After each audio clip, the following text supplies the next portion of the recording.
All right, in our next section, we're going to talk about the different communication models that we use to describe the interaction of protocols and applications in our network. And I know that you guys have seen this before. If you've ever taken any networking class before, you've learned about pretty much two different communication models that we use in networking today. One is called the Open Systems Interconnect model, the OSI model, which was developed by the International Standard Organization for Standardization. And we have the TCP/IP model, which is often affectionately referred to as the DoD model, right? We'll talk about the difference, but it is actually pretty important when we talk about these two different models because it really defines the interaction of protocols. And we're actually going to, OSI is something that's been around forever. It doesn't define a specific protocol, but it does define how protocols interact with each other. And that interaction is really, really important to understand. But we can also see that interaction in the form of, say, a Wireshark capture where we're actually looking at payloads and looking at actual encapsulated data. And I'll show you guys that in a little bit here. Now, as I mentioned before, Cisco likes to have, they have all kinds of different kind of interactive models that they use to describe how devices function and interact with each other as well as protocols and applications. We're kind of seeing that in this particular concept here. You've got some user on the left. They have a PC connected to a phone. That phone is connected to a switch. That data is passing through some sort of core network, going through a firewall, and so on, right? So not only do we have a lot of different devices that the data is flowing through, but we also have a lot of different interactions at different layers that the data is flowing through. For example, the phone is running applications at layer 7, and those applications allow us to encode our audio signals into a digital format, allows us to interact with the phone system by pushing the hold button or the conference button and so on. So there's some application function there. And then we have our switches. The access layer switch is going to be operating at layer 2 of our OSI model. The core here is going to be operating at layer 3.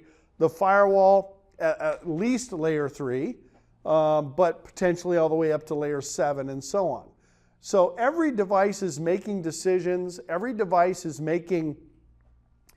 analyzing the data and making decisions on how that data is going to be processed based on these communication models that we're going to talk about.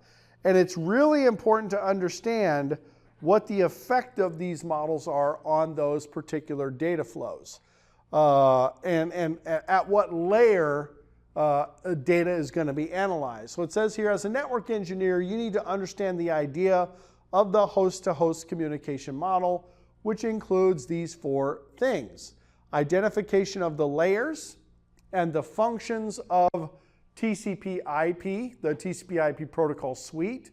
By the way, that's a little bit of a misnomer, isn't it? The TCP/IP protocol suite, right? Because TCP is completely independent from IP, isn't it? TCP operates at layer 4 of the OSI model. IP operates at layer 3. You don't need TCP to work with IP, and you don't need IP to work with TCP. Why do we always see them together? Why do we always see TCP/IP together? Because most of the applications that we use today are going to be TCP-based applications. Almost all of your well-known applications are TCP-based applications. But they still call it the TCP/IP protocol suite for that reason, right? Comparison to the Open Systems Interconnection model versus the traditional TCP/IP model. We'll talk about that. How information is transmitted from the sender to the receiver across the network. This is a very, very important concept because different devices make different forwarding decisions based on what layer they operate at. A hub, for example, operates at layer 1 of the OSI model, the physical layer, which means it really doesn't make any intelligent decisions at all. Whatever comes into one port on a hub gets flooded out of every other port on that hub. And it's basically, for lack of a better description, it's voltage in and voltage out. or signal in and signal out. There's no intelligent forwarding decision being made at all. A switch operates at layer 2 of the OSI model, the data link layer. So it's actually making decisions based on data link layer constructs, media access control addresses, MAC addresses, frame forwarding and flooding concepts that we'll talk about later on. Routers operate at layer 3 of the OSI model. Now, does that mean a router doesn't have a physical layer presence? Of course it has a physical layer presence. Routers have interfaces. Do routers have MAC addresses? Sure, routers have MAC addresses. On their Ethernet interfaces, they're going to have MAC addresses. But do they make decisions based on that? No, they don't. They make decisions based on layer 3. They make routing decisions based on packets, based on packet information. So as data moves through the network, as data goes from one device to the next, each device is using essentially this model to define how it's making its decision. Right? Now, the model doesn't define protocols specifically, like I said. It is really just a general construct that defines the interaction of protocols. And we'll talk about that when we get into the model a little bit later on. How information is transmitted from the sender to the receiver, and then finally, encapsulation and de-encapsulation. That's perhaps kind of the most important concept to this OSI model. At every single layer, there's going to be information that's pertinent to that particular layer that needs to be constructed and managed. We do this in the form of what we call layer headers. In the case of layer 2, maybe even a footer, but layer headers which contain all of the pertinent information for devices that function at that layer to make a forwarding decision. For example, a switch operates at layer 2 of the OSI model, or layer 1 of the TCP/IP model, right? So a switch operates at layer 2 of the OSI model. That means that there must be something in a layer 2 header that allows the switch to make a forwarding decision. And that is specifically what a layer 2 header does. It has a source MAC address, it has a destination MAC address, it has a type field, if we're talking about Ethernet 2, okay?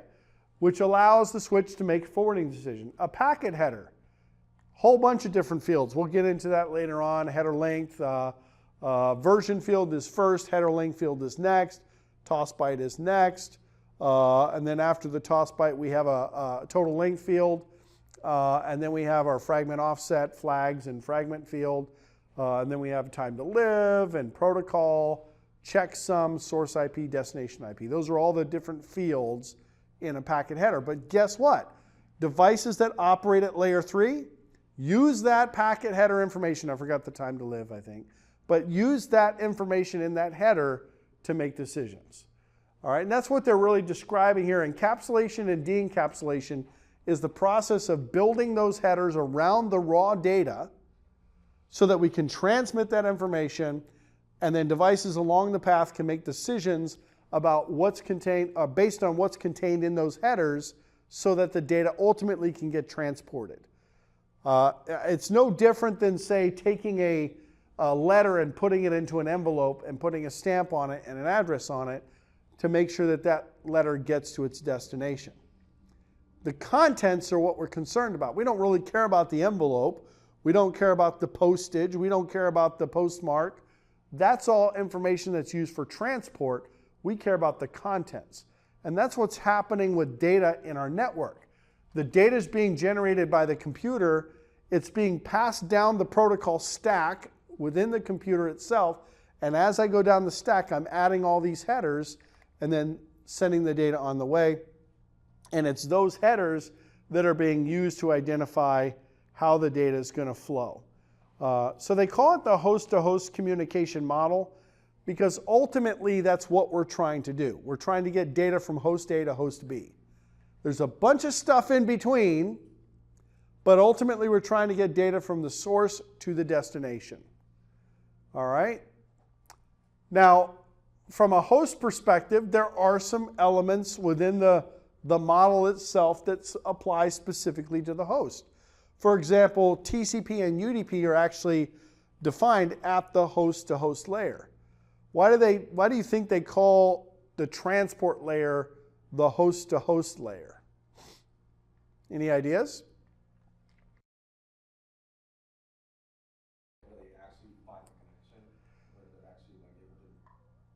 It is the only layer, it is actually the first layer that nobody else cares about except for the hosts. Right? Switches and routers don't care about TCP and UDP. Switches care about MAC addresses because they're layer 2. Routers care about packets and IP addresses because they're layer 3.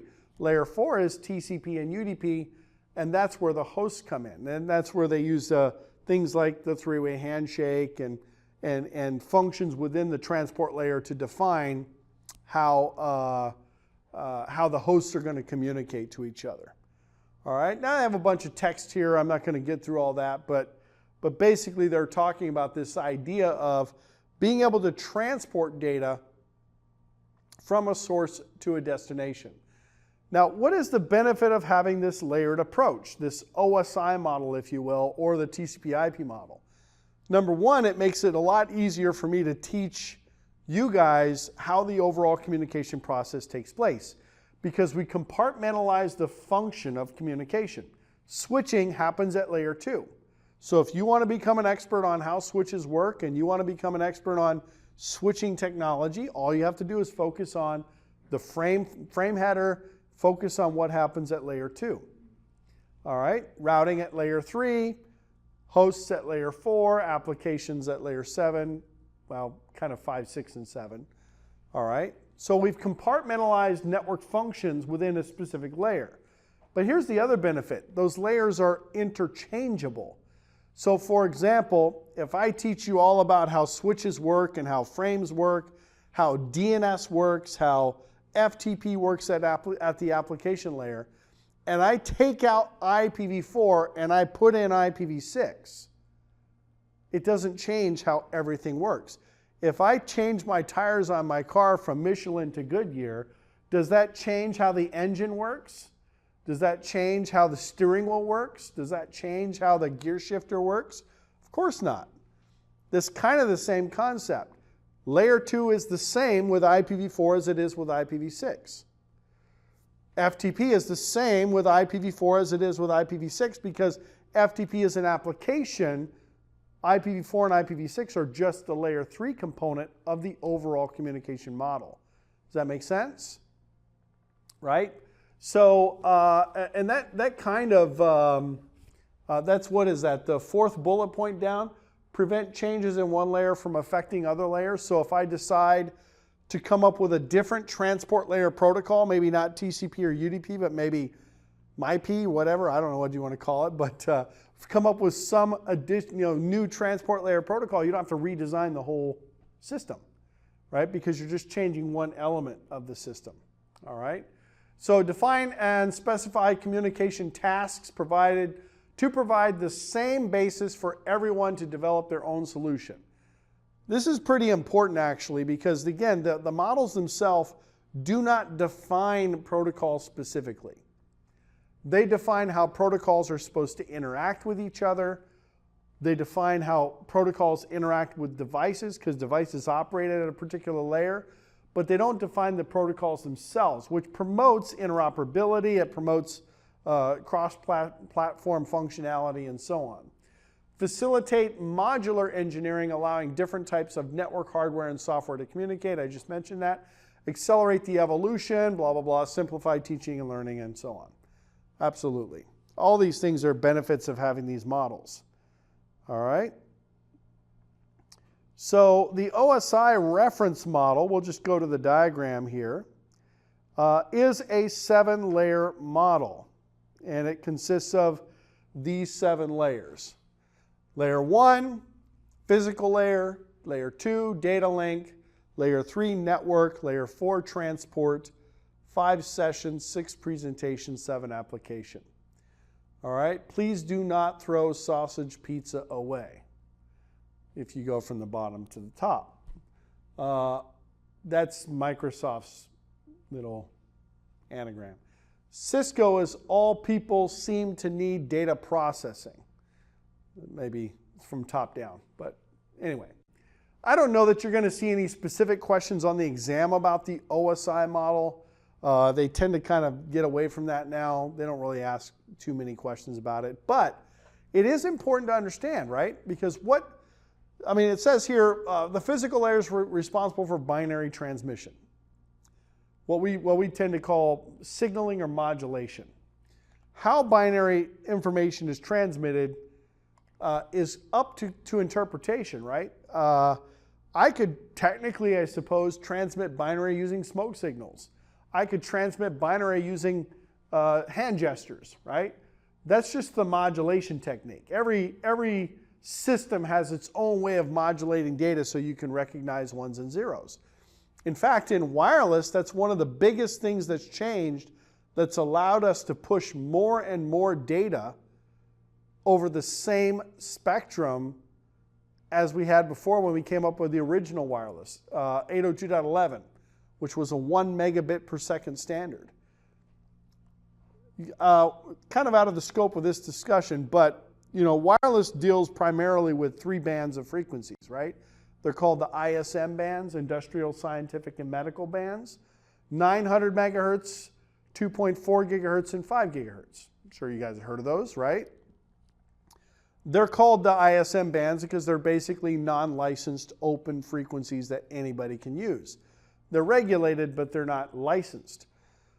And that hasn't changed. Going from a 1 meg 802.11 standard, then we went to 802.11b, which was a 10 meg standard. We actually had one before that, which was a 2 meg standard. And then we went to G, and then we went to A, and then we went to N, and then we went to AC, and so on, right? Every one of those standards used the same frequencies, the same frequency spectrum. The only difference is how we modulate the signal to represent ones and zeros. So we use things like quadrature amplitude modulation, and so on. And we get into that. There's a great video on our YouTube channel. If you go to the Y-Fund playlist, there's one of the first couple of videos in the Y-Fund playlist, Wireless Fundamentals, is RF spectrum theory. And I talk about all the different modulation techniques and how we went from a 1 meg standard to a 2 meg standard to a 10 meg standard to a 54 meg standard to a 300 meg standard and so on without changing the frequencies, right? But just changing how the bits are represented. Ultimately, here's the analogy, right? I could probably go through all this material. If I speak really, really quickly, you might comprehend what I'm saying, right? And I might be able to disseminate a lot more information over a shorter period of time if I just talk faster. As long as you understand what I'm saying, as long as there's not loss or you're able to process the information quickly enough, you can get the information much faster. And that's basically the same concept of modulating signals over a wire or modulating signals over the air, is the fidelity of that signal. How much data can I push that you can understand? And that's where we get increased bandwidth and so on. If you look at, and we'll talk about this more in the physical layer section later, if you look at Cat 4 versus Cat 5 versus Cat 6 versus Cat 7, you will see that the frequencies are increasing. The actual frequency of the cable goes up, which means that I'm able to excite those electrons faster, which means I can theoretically send more ones and zeros because I'm modulating the signal much faster. Anyway, that's the idea. But there's a lot more to this than just that, right? The physical layer is connectors, it's cabling types, cabling standards. There are some devices that function at the physical layer. What are some examples of some devices that function at the physical layer? Hubs, we talked about that. The reason why we define a hub at the physical layer is because it is literally signal in, signal out. Yes, there's some amplification or possibly even some kind of signal conditioning that occurs to make the signal cleaner or whatever, but it's still just signal in, signal out. Media converters are another good example of a device at the physical layer. Fiber to copper, copper to fiber, that type of thing. Repeaters. Repeaters are an example of a physical layer device, and so on. Antennas on access points. Access points are actually data link layer. They're bridging one signaling method to another, but the physical layer component to the access point is the radio, right? The radio, the transmitter, the receiver, and so on. And of course we have our modulation techniques and so on.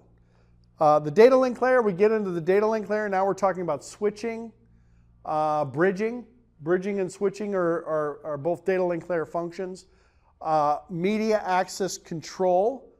I'm glad they didn't do it here, but a lot of times they'll draw the data link layer with two different sublayers. We'll talk about that later on, the MAC sublayer and the LLC sublayer, but that only applies to specific types of data link layer functions, specifically 802.3 Ethernet. Addressing occurs at this layer. This is the first layer where we actually have intelligent endpoint identification in the form of media access control addresses.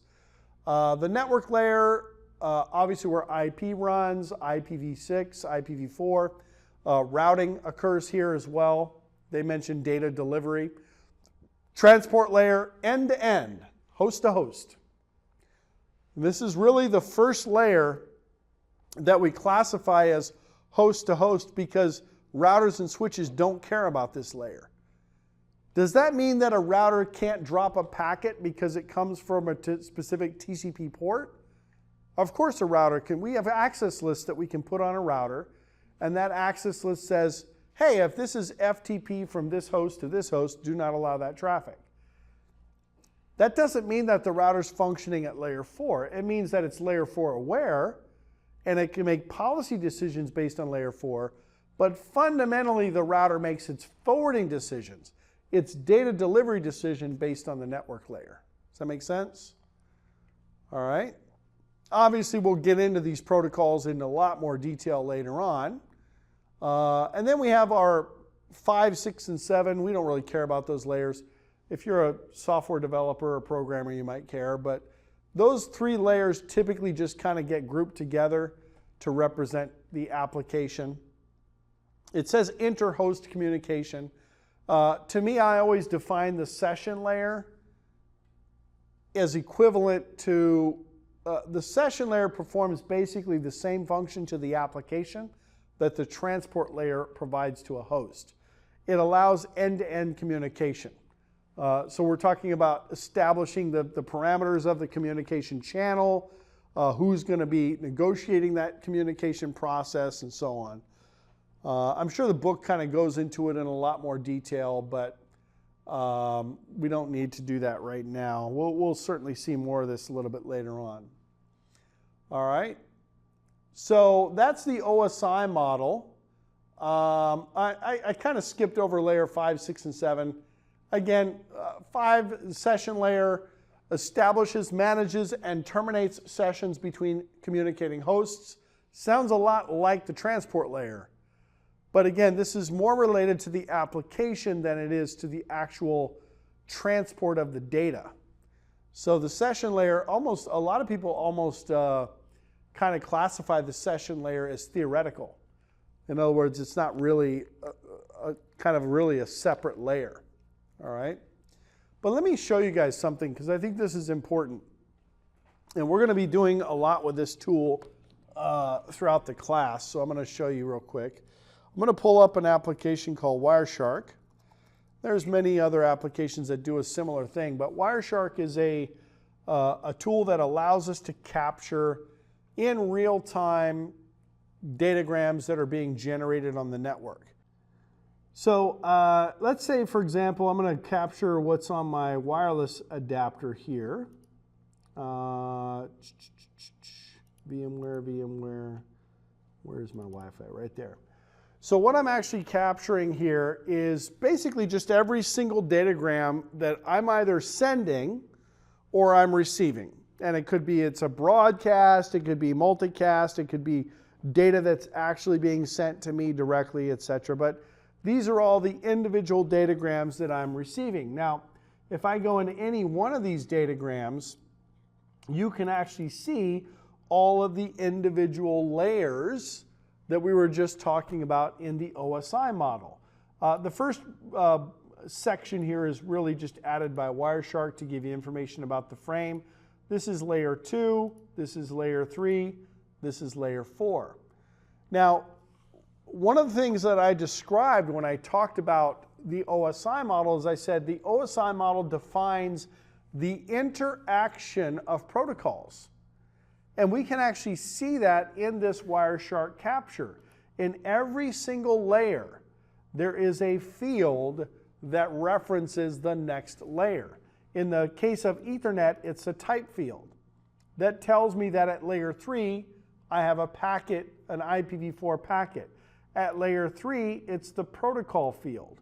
So this is saying, hey, above layer 3, at the host-to-host layer, the transport layer, we're using TCP. At TCP, we identify the next layer by the application port numbers. So the port numbers allow us to identify the application. In this case, port 80 is HTTP. So not only are we defining or distinctly distinguishing each protocol, we're also defining kind of the interaction, because if you think about it, this computer is going to get this datagram, right? Now the first thing that computer has to do is it has to say, is this datagram or is this data for me? And I say, well, this is one that I'm sending out. Let me find one that I'm receiving. Maybe this one here. Yeah, this one is the one I'm receiving.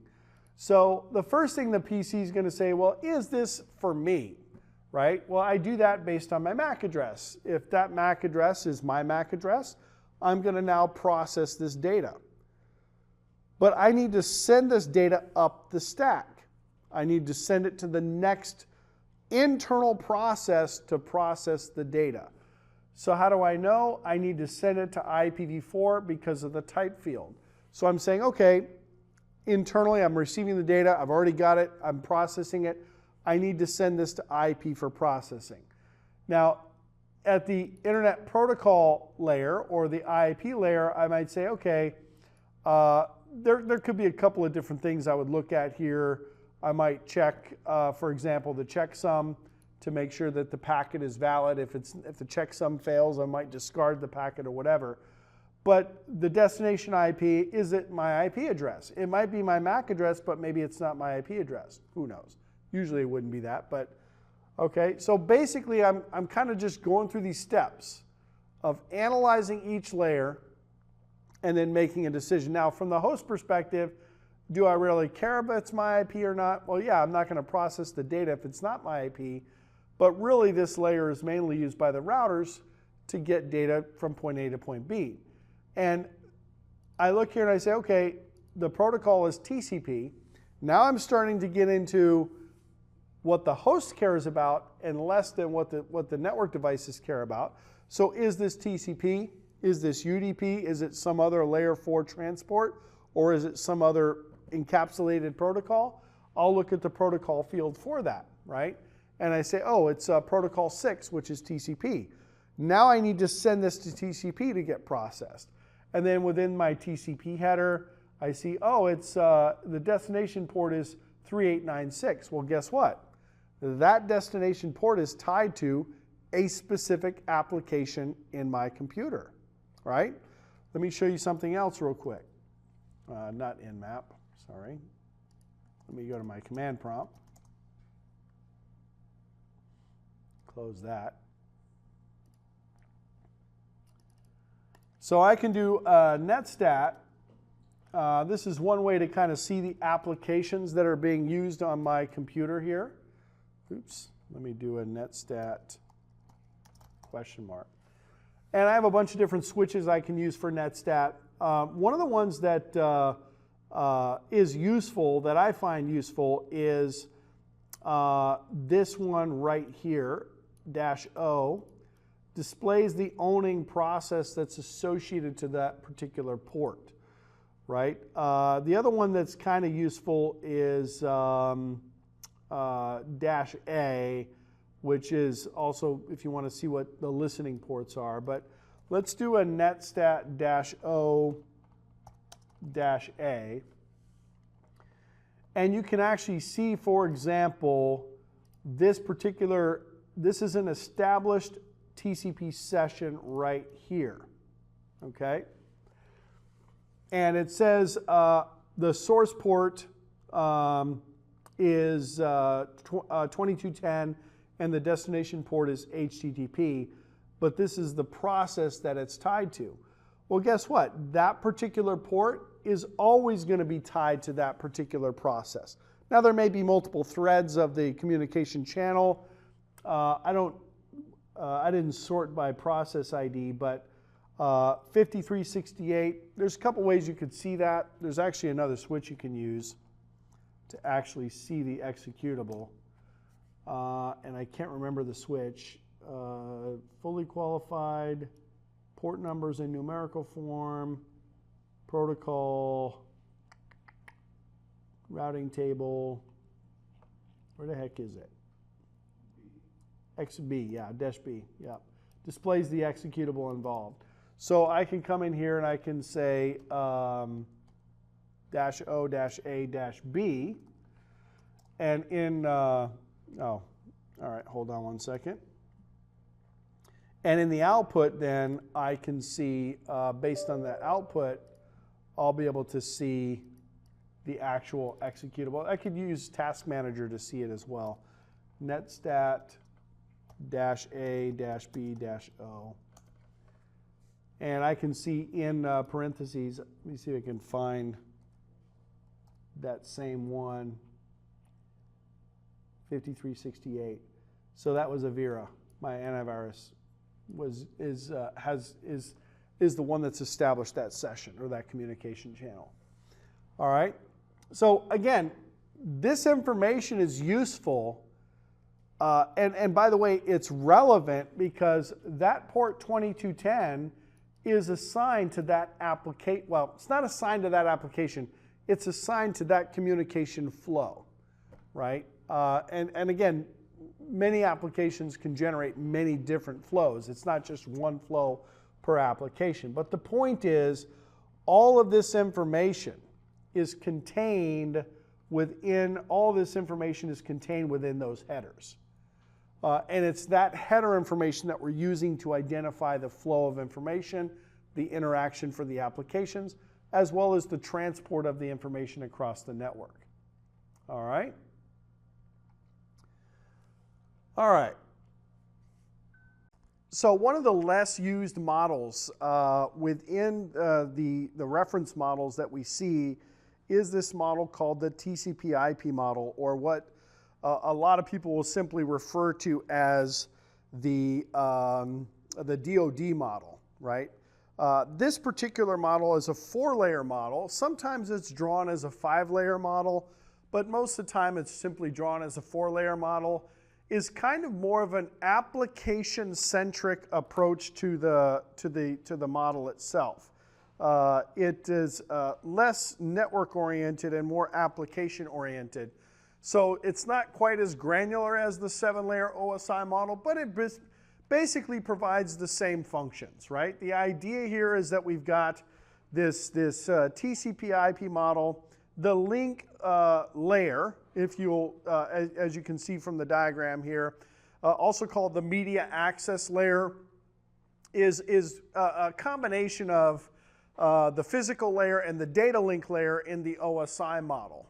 It says here that it controls the hardware devices and the media that make up the network.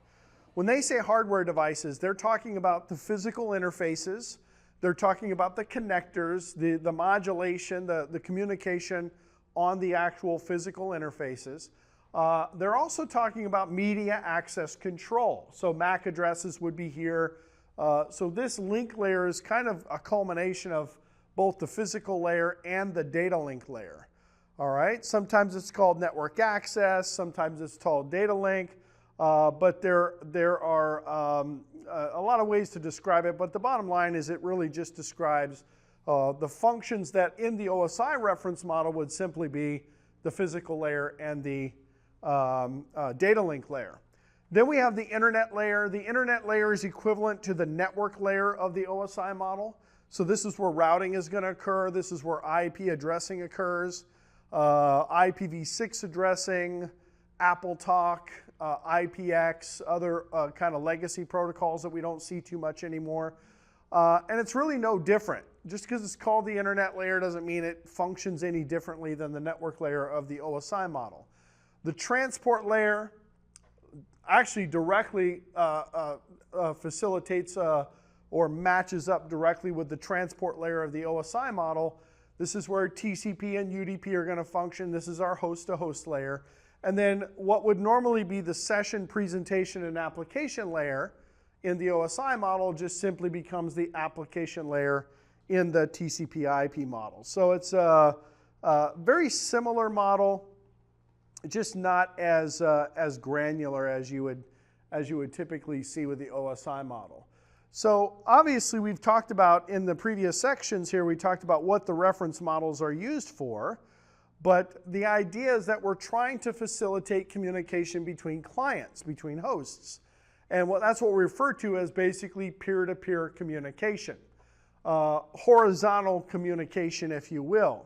Now, in order for clients to communicate, they will have to pass data up and down the stack. Ultimately, we can't just send raw data across the network. We have to be able to process that data, and then devices along the path have to be able to identify how the data is supposed to be forwarded and processed as it moves from one device to the next. And that's a very, very important concept. That's what we call the encapsulation and de-encapsulation process as we move up and down the stack itself. Right? So the sender on the left wants to send an email or wants to send some sort of data to the PC on the right, the receiver on the right. That raw data is generated by the application, typed into an actual email window in an Outlook application, or typed into a web browser in a Firefox or Edge or whatever, right? It's the application interface. Now, let's say that sender is I don't know, doing a DNS query to the receiver. So the sender is just somebody trying to resolve a human-readable name to an IP address, and the receiver happens to be, in this particular case, a DNS server that is supposed to resolve that particular name, right? So let's say that this is just a DNS query, but it could be any type of application data that's being passed. The PC on the left is going to start to pass this data down the protocol stack, right? That protocol stack is running internally to the computer itself, but that protocol stack is what allows us to encapsulate this data in a way that it gets transmitted across the network. So maybe the DNS server was identified through DHCP, so I know the destination IP address. I may have to resolve the MAC address of that destination through the use of something called ARP, which we'll talk about later on, the address resolution protocol. But I take the raw application data and I send it down the stack, and as I start to build this PDU, the whole thing is called a PDU, or protocol data unit. As I start to build this PDU, I'm attaching all of the pertinent header information for each of the particular layers. The transport layer header, which in this case would be probably a UDP transport function. UDP port for DNS is 53. Yes, I don't know why I wasn't thinking of that, but all right. TCP is typically based server-to-server communication, but UDP 53 for DNS. So I'll probably attach the UDP header, then I'll attach my IP header, then I'll attach my link layer header, which is my data link layer header, and then I'll send the data along the way. Notice that they actually identify each one of these layers with a term, right? The data is the raw data. That's the application layer data. The segment represents our layer 4 header information. The packet represents our layer 3 header information. The frame represents our layer 2 header information. And there's actually a reason why it's called a segment at layer 4, because that's where segmenting occurs. Segmenting of data occurs at layer 4. We'll talk more about that a little bit later on as well. So we're going through this process of encapsulating the data until eventually it gets sent across the network, right? Gets sent across the network as encoded ones or zeros, or at least as some sort of modulated signal, which then represents ones and zeros. And then at the other end, we do the opposite. We start to move up the stack and we start to strip off those headers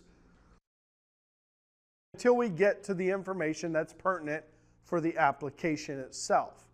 All right? So they say, well, the data is just a general term that describes the PDU itself. The segment is our transport layer PDU. Packet is our internet layer PDU. And the frame is our link layer PDU. Again, they're referencing the TCP/IP model in this particular case. This particular diagram is something that I showed you guys already in Wireshark. It's a Wireshark capture that represents essentially all of the different layers.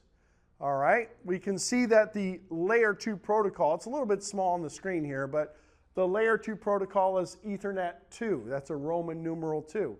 By the way, that's the Ethernet that I was referencing when I talked about Xerox invented Ethernet.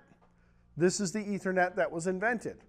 And this is the Ethernet that kind of won out from other competing standards like Token Ring for the standard protocol over the LAN.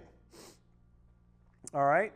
So in this particular Wireshark capture, they've got all these little call outs here that describe what Wireshark is telling us. A, like I said, just kind of represents the general information about the frame. All right. In fact, let me go ahead and pull up, because it's a little bit hard to read there. But since they're referencing it again here, I'll go ahead and pull up another Wireshark capture real quick. And we'll take a look at it on a little bit bigger screen here. All right. So I'm capturing some Wireshark information here. It doesn't really matter what kind of information it is. I'll just pull up any one of these datagrams. Because there are a couple of things I want to point out about this particular Wireshark capture. First of all, like I said, the top row or the top bar represents, in essence, general information about the frame itself. So this is kind of like your general PDU information. This is not part of the payload. This is not something that was actually captured. This is something that's generated by Wireshark that represents the information about this particular frame. So this is 93 bytes total onto the wire, 744 bits, 93 bytes captured on this particular interface, etc. And you can expand this and see some of the other details about this particular capture. But the actual data that was represented by the ones and zeros is included in the remaining sections here.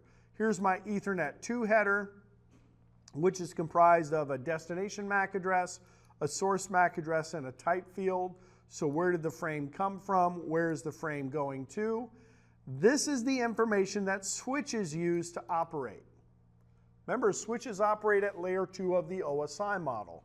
We use the destination MAC address to identify whether the frame is going to be flooded or forwarded. We'll talk about that later on. We use the source MAC address to build our database within the switch called a MAC address table. And then, like I said, we use the type field in this particular case to identify what the next header is, what the next layer is. In this case, it's type hex 800, which indicates that that's IP. 86DD would be IPv6, 0806 would be ARP, and so on. So there's a lot of different ether types that exist. In fact, let me pull that up real quick and show you what I mean by ether types. In the world of networking, there is an organization called the IANA, the Internet Assigned Numbers Authority. This organization is responsible for managing every single registered number on the internet. TCP UDP port numbers, BGP autonomous system numbers, IPv4 addresses, IPv6 addresses, ether types, etc. Anything that is registered with regard to numbering schemes or numbers on the internet are going to be part of the IANA. You can go in here and look at all the different number resources. I think it's probably going to be quicker to find ether type, ether types. All right, and it's not going to be 802 numbers. It's going to be ether types. And these are all the ether types. Let me see if I can find an actual table version here. Let's see. Ether types, IANA. And let's see. Hardware types, operation. Let me do Control F, ether types. Protocol types. Let's see. Nope, this is not what I'm looking for. Usually I don't have this hard of a time finding it, but let me try one more reference here.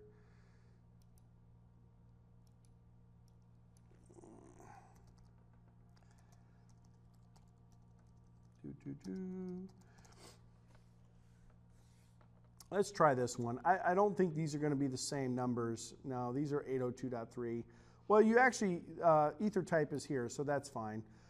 So for example, hex 800 is IPv4. 0806 is ARP. 86DD, for example, which is right down here. 86 delta delta, right here, IPv6. But you can see there's a whole bunch of numbers listed here, right? Most of these numbers are legacy protocols that we don't really see too much. But again, whoever's processing this data needs to know how the data is supposed to be processed. Because we've got different daemons or different processes that are running on the machine to process different types of information. So by identifying that ether type within the Wireshark capture or within the actual frame, we're basically telling whoever's processing this data, it needs to be processed by IPv4, or it needs to be processed by IPv6, or it needs to be processed by ARP, or it needs to be processed by whatever the ether type is. All right, now if I look at the network layer, it gets a little bit more complicated. I'm not going to go through all the fields in the network layer. We'll focus primarily on packet delivery at this point. But obviously the key components to packet delivery, or the one key component to packet delivery here, is destination IP address. That is the one thing that routers use to make their forwarding decisions. Where is the destination IP? I'm going to cross-reference that destination IP address to my routing table, and then I'm going to make a routing decision based on that information. Does that make sense? Now there's obviously a lot of other fields here. Here's our DFCP field, DSCP field that allows us to identify the marking for that particular datagram. In this particular case, it's not marked. Total length. We've got some identification, fragment offset. Identification flag and fragment offset are all used for packet fragmentation. We'll get into that later on, time to live. But another important field here is the protocol field, right? And again, the IANA is responsible for managing the appropriate protocols. So if I come out now and I do a Google search for IANA protocols, I can get a list of all the protocol numbers that exist. So for example, ICMP is protocol number 1. So if I was carrying ICMP, then that protocol field would have a 1. If I was carrying UDP, it would be number 17. If I was carrying TCP, it would be protocol 6. If I was carrying EIGRP, it would be protocol 88. If I was carrying OSPF, it'd be protocol 89. See what I'm saying? So let's say it's a router and it's processing a packet. it's going to say, oh, this is protocol 89, so that means I need to send the next data, the next piece of data, to the OSPF process to process this piece of information. Does that make sense? So these fields are really, really critical in order for us to identify how the data gets processed by the device that's doing the processing. All right? That's why it's very important to be able to look at a Wireshark capture and to be able to identify what's happening with the data based on what's included in that particular Wireshark capture. All right? Now, there is another point here I want to make about the Wireshark capture. Everything that you see that isn't included in a square bracket is literally part of the header. Anything that falls within a square bracket, like validation disabled or this whole field, header checksum status, that is something that Wireshark is adding. It's not part of the raw header. It's not in the header itself. You would tend to see this more at the higher layers, like stream index, TCP segment length. Those are not parts of the header. That's something that Wireshark is adding to give you additional information about a flow of information or whatever. This stream index is great because I can come into my Wireshark capture and I can go into this window here. It's kind of broken up into 3 different windows. And I can go highlight that stream index number and I say apply filter selected, and it gives me all the datagrams in that flow. So stream index allows me to identify all of the different PDUs that are related to each other, basically in what we call a packet flow. And that's what we see in this particular case. The other thing that's actually pretty helpful, I find it pretty helpful, is that you don't always know how large some of these fields are. You'll see some fields are written in hex. This one's in hex because it has a 0x in front of it. Some are written in decimal format. This is in decimal format. This is in dotted decimal format. Some of the fields are written in binary format, or at least that's how Wireshark is interpreting them. So it's really important that you have a good grasp of how to read hex, how to read decimal, how to read binary, because you're going to have to interpret that information. But as you highlight each of these fields, you'll see the hex dump down here indicates basically how large those fields are. So the total length field I know is 16 bits, right? Because it's got 4 hexadecimal characters. Each hexadecimal character is 4 bits. 4 times 4 is 16. So that's a 16-bit field. That's a 16-bit field. That's a 16-bit field. That's an 8-bit field. That's an 8-bit field. Do you see what I'm saying? If you look at the hex dump, see the highlighted numbers? 2 hex characters is 8 bits, right? So that's an 8-bit field in the actual header. This is a 8-bit field. Header checksum is a 16-bit field. Source address, 32-bit field. That's the hex version of that dotted decimal address. Destination address, 32-bit field. Destination port, 16-bit field. Why is it important to know how large a particular field is? Why is that important? Because it also tells you what possible values could exist. For example, the time to live field is only 8 bits, which means that you can only have a time to live of 0 through 255, because that's all that will fit into that particular field. Does that make sense? All right.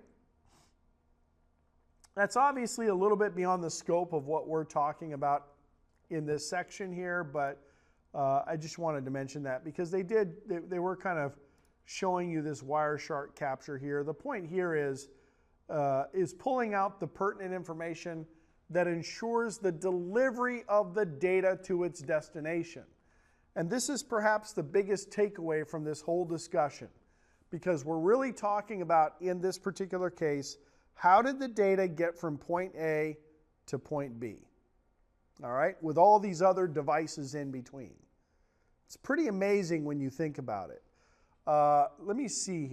So let's say, for example, I open up my command prompt here, and I just paused the video and found this site, and I do a ping oops, let me try this, ping to this site that I pulled up. All right? And I do a ping, and it's obviously responding, but notice the response time's pretty fast, 10 milliseconds. All right? Now, if I do a trace route to that destination and paste that in,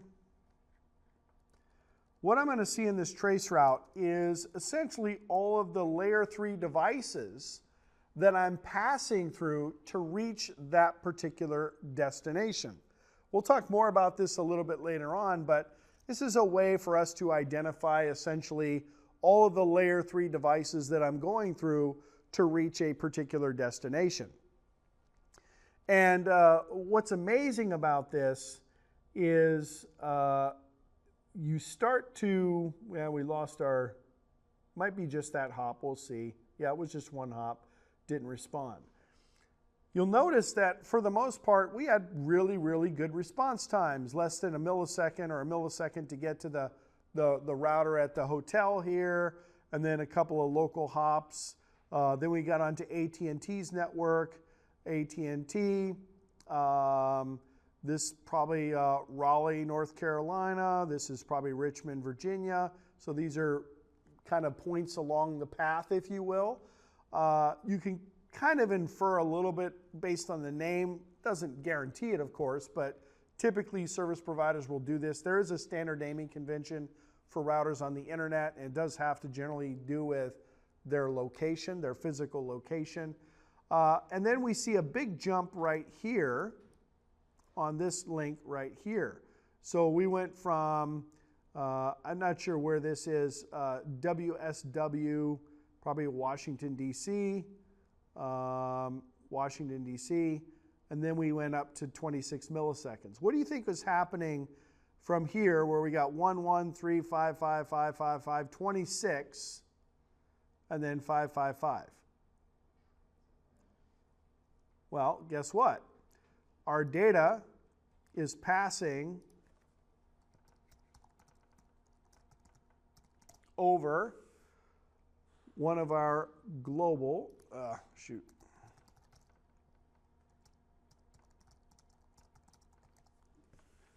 networks. There's a website you can go to called Submarine Cable Map, and it basically shows you all of the connections that interconnect the different continents. And most likely, not guaranteed, but that website is in Korea, so I'm thinking that's probably the case.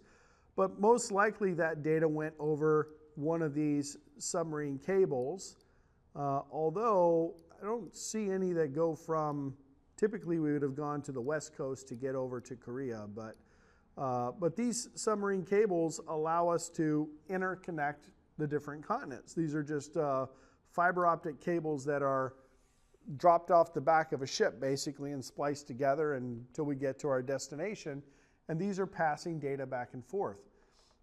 What's the point, right? That one goes to Japan, but what is it, 9,600 kilometers long, and it's owned by Google and a couple of other people. But the point is that all this stuff is happening, is described on this slide right here. This information that's contained inside the PDU is used by every single device along the path to make a basic forwarding decision. Okay?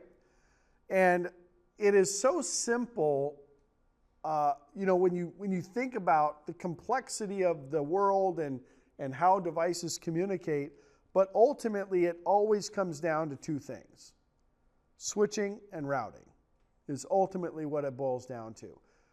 Locally, I switch. Across the globe or across an enterprise or across a business, I route. And so literally what's in this Wireshark capture are the instructions on how to do that. And it's a really, really important concept. I know we're harping on it a little bit, but it is a really, really important concept. And the relationship that exists between what happens at layer 2 and what happens at layer 3 and what happens at layer 4 and so on is really important as well. All right? All right, so that encapsulation and de-encapsulation process, we have a picture that kind of describes that. But the concept of encapsulation is literally, how do I build these datagrams? How do I go from one layer to the next, to the next, to the next, to the point where I've built this datagram so that it can be routed across the network or routed across the globe or whatever it might be. So each of these headers plays a very, very significant role in the delivery of the data. That's why I spend so much time breaking down these headers bit by bit, telling you what each of the components of the header represent, because it's so important to be able to understand how these headers are used to make forwarding decisions. Really, really important, right? You've got your raw data that comes from the application. We add our session, presentation, application headers. We add our segment header, which is our layer 4 header. We add our packet header. At layer 2, we're actually adding not only a header, but we're actually adding a footer as well. You don't actually see that in Wireshark. There's no reference to a footer here because the footer is only locally significant to the host.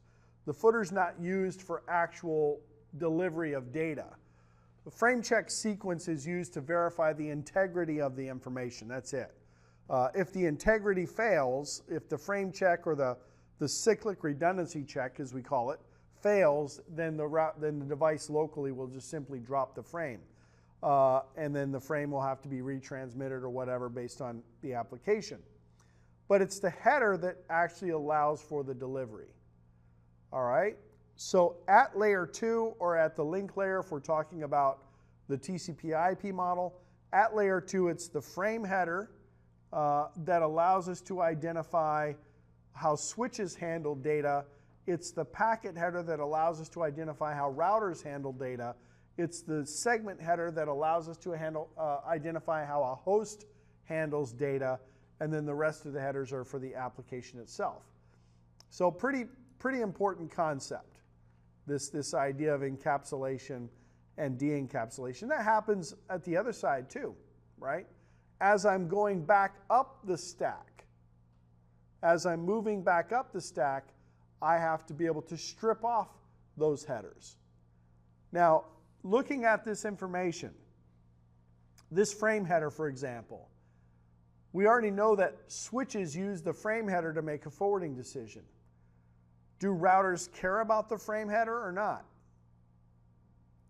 They do to an extent. They don't when they're making a forwarding decision. But if I'm a router and I receive a frame, the first thing I'm going to do is look at the frame header information and say, is this frame for me? It's like going to your mailbox. You care about what's in the envelopes, but you look at the envelopes to make sure that the stuff is addressed to you, right? It's the same concept of a frame to a router. The frame represents the envelope. The packet is the contents of the envelope. So the router is going to look at the frame to see if it needs to process the data, but it doesn't use the frame to make a forwarding decision. Does that make sense? So guess what happens when frames go through a router? Layer 2 gets stripped off and gets recreated. Layer 2 is only relevant within a layer 2 broadcast domain or within a layer 2 network. Outside of a layer 2 network, a frame is not relevant. We'll talk about that. There's another section we're going to go through called the packet delivery process. And we'll talk more about that in detail in that section.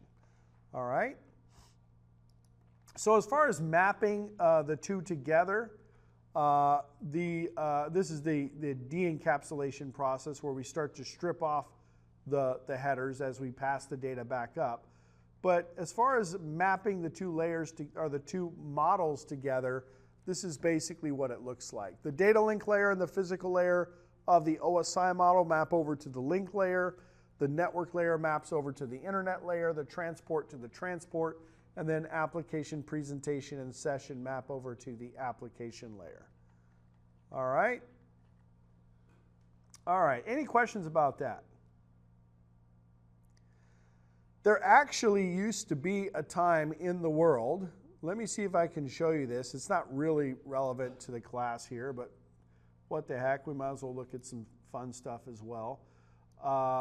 There used to be a time that you actually had to install the protocol stack, right? It didn't come with the operating system. You actually had to install it separately because you had different choices as to what protocol stack to run.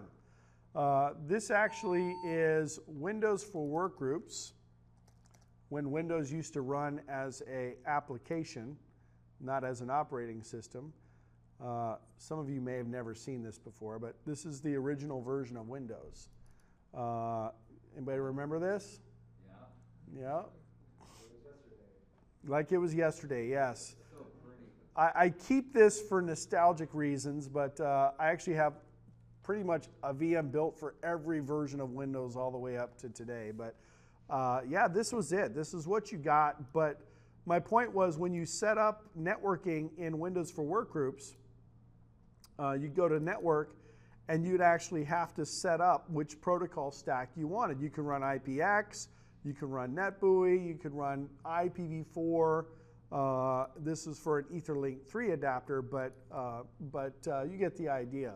So you actually, as part of the operating system or as part of the application, would have to tell the computer what type of protocol stack you wanted to run. Now it's all built in, and it's just a matter of enabling or disabling v4 or v6. All right. But anyway, that's a little step back. Some of you probably remember. Come on. Probably remember more so. Let me see. I have.